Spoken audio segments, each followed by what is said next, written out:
2 down, 3 to go. So 3 points and 3 goals for United. And the same can be said for Wolves. They've dispatched the bottom club Norwich by exactly the same scoreline at Molineux. The full-time whistle has just gone there, including a couple of goals, which I'll show you shortly, for Diogo Jota. 5 in a week in all competitions for him. Next up, of course, we're at the Emirates for Arsenal against Everton, and the match weekends tomorrow in the Monday Night Football at Anfield. Third from bottom West Ham are away at the leaders Liverpool.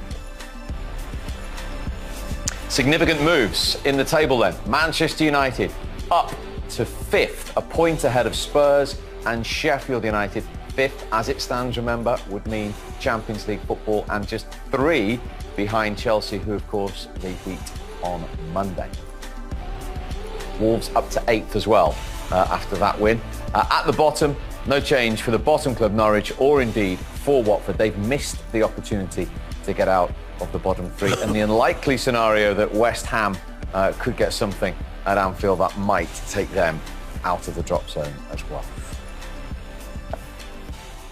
So, on a weekend where there's been plenty of talking points, Watford thought they'd equalised first at 1-1, but the correct decision was made? Yeah, correct decision, yeah. It hits Craig Dawson on the arm, and he even throws his body round to accentuate it even more. And you can't really see it from that angle in real time, but as they slow it down, right decision's been made. You see hits his arm here, and then he throws his shoulder there. So, yeah, once you see it in slow motion like that, you knew it was going to get disallowed, and it was rightly disallowed. But even from Man United's point of view there, the communication, and this is where you could see there were chinks in Man United's armour today, that if Watford could have taken advantage of them, the pressure may have told. No communication even on that corner, but yeah, right decision. We talked at length about Anthony Martial prior to kick-off. With the finish, did you see again what's in his locker, and perhaps the frustrating side of we don't see enough of it?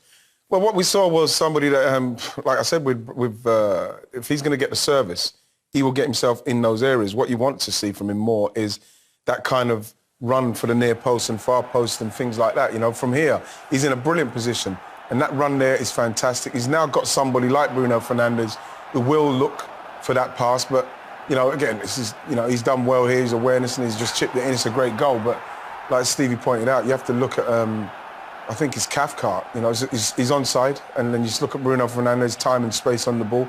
Like we said before the game, he's got the ability to put this ball in there. Martial's made a good run, and then this is it here, Stevie, what you pointed out. You can't. Yeah, I can't believe this, because this is Cathcart there. The danger is the goal. You have to stop the ball from going in the goal, and for some inexplicable reason, he runs away from the goal. If he stands there, he just clears that. There's enough yellow shirts to do the defending. Yeah. But you defend where the danger is. You don't just watch the ball or go and follow men around. You just watch the goal. Yeah. And you see Ben Foster's reaction. He cannot believe that there's nobody behind him. Yeah. Yeah. And I thought the 3 goals today that Watford conceded, I don't want to take anything away from Manchester United, because it was a really nice, solid performance after a good Chelsea victory. But the goals that Watford conceded today were awful defensively, were awful. And there was one Watford player in particular that was frustrating you. Well, yeah, of course it was. It was just the lack of urgency by Deulofeu, how sloppy he was with the ball. And this wasn't in the 2 incidents of the goals. This was the 3rd goal. You see Deulofeu here. Again, he's with Greenwood. He just gives in. Look, he's not interested at all. Greenwood gets it back again, opens his body up and finishes. You are second bottom of the Premier League, a danger of getting relegated. You should be dying for the cause. I mean, this was the first goal. It was bad enough. I mentioned at half-time, and is not wanting to run back and get back. He compounds it by doing it for the 3rd goal as well. That's why I just can't believe it at all. Just great ball feet, watching the flash into the net. Beautiful feet there from... Lovely goal again, as I said. I don't want to take anything away from Man United, because it's not about that. And that was a lovely goal by Greenwood, and he's a young kid, and he, you know, hopefully he'll get to the very, very top. But wow, I thought Watford were really, really insipid, and that's something I thought I'd never ever say about a Nigel Pearson's team. I agree with Stevie with a Watford side that, you know, I see Nigel Pearson going onto the pitch shaking hands and that, but I wouldn't be happy with that because as much as you're looking at a Man United side that have got a lot of quality players, you want to see your side so as you could take something out of this game if you do lose it because it was a free hit.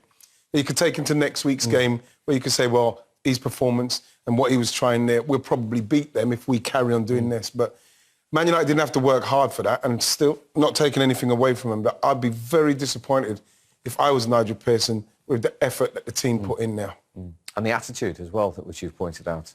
Yeah, you should be running through a brick wall. You know, if you're losing a game on talent, fine.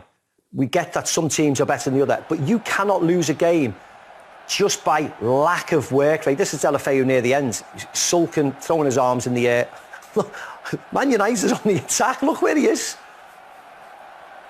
He's just not interested at all. And again, you don't want to pick on him constantly because that's wrong, because there was a host of players who didn't play to the way they've played this year. You know, that Watford side tonight was nowhere near the Watford team that played Manchester United, you know, a couple of months ago when they won. Nowhere near the Liverpool game away from home when I saw them. I was impressed then. Today, they look as if they're not going to have problems. Yeah, but Steve, you say you don't want to dig. You have to dig out. No, I know. I mean, we've pinpointed him, but he's one of 6 or 7 today. But the thing is, if I'm watching the video, just the way that he could have, you know, he's lost the ball a couple of occasions trying to lay it off. Just a 10-second burst. Yeah. Just to rush him, try to get something, can probably maybe cause Man United a problem.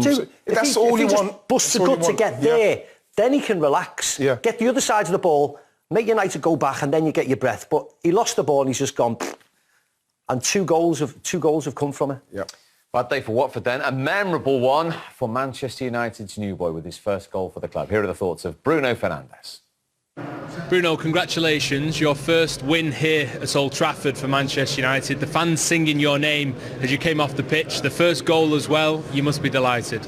No, this is the day every player wants to have. I have the lucky to score tonight, this evening. I have the lucky to win the game. We all give our best. We do an excellent game, and final my first winning at home. You were involved in all the goals for Manchester United. What have you tried to bring to this team? No, I just need to help the team. This is what I want to do, and what I need to do. And I hope Anthony scores more goals when I pass the ball to him, and not he miss the goal and take the ball again. Because if he scores his 2 assists, last week he says he never scored on my assist, but I think it's not my fault tonight. You better speak to him when you go into the dressing room about that. In terms of the penalty technique, I understand it's something that you did in Portugal with Sporting Lisbon as well. Why this particular technique? Oh, it's the way I shot the penalty. I feel confident to shoot in this way. I have other. I don't shoot just in that way, but today I think it's the best to score, and I just try, and I'm lucky to score. And now Manchester United 5th again with this victory, 3-point gap to the top 4. How important is it to close that gap and make Champions League for next season for you as a player? That's why you came here, isn't it? Yeah, everyone knows we want to take the places for the Champions League. It's not a new for nobody, and I'm just here to help the team to conquer this place and keep winning games. Well done, Bruno. Thank you. Obrigado. Well, he says he's got a couple of penalty techniques. It was ice cool, that one today, wasn't it? Yeah, it was, yeah. And to get your first goal, you know, at home, you know, it's one that, like I say, as if you wouldn't want to miss it, but you know, that's his 13th on the spin he's scored. In the top flight, yeah. Yeah, so he's obviously very confident with it. It's, like you say, it's a good ball, it's a good pass from Daniel James, and, you know, it's good to see him again. He's not just somebody who can stay behind the play in that number 10 and link the play and pass balls through to people. He can get forward as well and get himself in a position where he might be able to score. But then you look at it, thought it was going to be a bit straight to run up, but then that's quality. You know, that's confidence and quality there. And that's why they've brought him to the club. Bruno Fernandes, he is off and running in a Manchester United shirt. So 3 goals and 3 points for Manchester United. The ball in the end. And they are up to 8. So 2 3-0 victories for Wolves and Manchester United. Next, we head to the Emirates, where Mikel